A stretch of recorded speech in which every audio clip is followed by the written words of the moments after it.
Sveiks, Pāvil! Sveiks, Andri! Priecājos tevi satikt. Lapusēji. Skatos, tu šodien ar mocikli atbrauc, jā? Tieši īstais laiks priekš močs tagad. Īstais laiks, fīni. Un mēs esam pie baznīcas. Jā. Saprotu, tu arī kalpo šeit. Man tas samērā bieži ir aicinājuši kalpot, jā, kad mācītājām vajag kādu palīdzību, jā, vai arī viņš kaut kur brauc uz kādu pasākumu, tad es esmu bieži vien aizvietojis. Kopš atgriezos no saviem darbiem Vācijā un Čehijā, es gāju pie arhibīskapa un lūdzu viņam nevajag kādu palīdzību, jo es ārpus Latvijas baznīcā tiku ordinēts par mācītāju. Un tas bija tādā sakrā, ka es arī brīvā Eiropā veidoju kristīgos raidījumus. Un to tad arī pamanīja vietējā garīgā vadība un teica, vai es negribētu arī kalpot viņiem baznīcā. Un es kalpoju, jā. Gan Minhenē, gan arī Prāgā 8 gadus es kalpoju.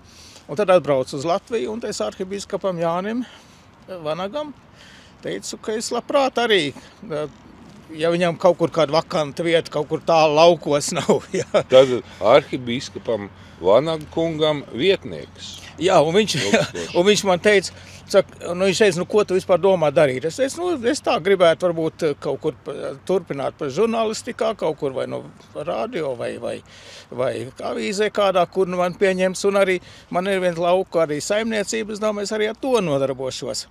Un tad viņš man teica, Pāvil, vai tu nevarētu atmest visu šo savus plānus un nākt par manu vietnieku? Es domāju, ka viņš jokos. Tas ir nopietni. Bet tu pieminēji Minhenī, tik vien tāds sīkumiņš, Radio Brīvā Eiropa, vai jūs zinat, skatītāji, šis kungs Radio Brīvā Eiropa, es biju maziņš bērns, klausījos, kā vectētiņš radio grieza, Amerikas balss Radio Brīvā Eiropa. Šis kungs ir Radio Brīvā Eiropa. Jā, es no sākuma... Balss, eter balss. Jā, 25 gadi biju Brīvā Eiropā.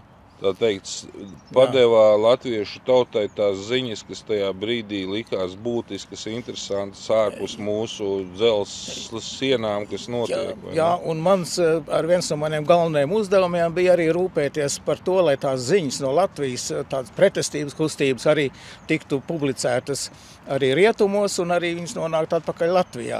Un man bija izveidot ļoti labi tādi slepeni pagrīdes kontakti ar Latvijas neatkarības kustības ļaudīm, kas te bija Latvijā, ar Jānu Roškalnu, galvenokārt arī tāds Jānis Vēvers arī bija aktīvs šajā ziņā, un arī Edmunds Cirvelis, tas bija viens ļoti aktīvs vīrs, kas mums gādāja arī visādus tekstus un fotogrāfijas, un pat arī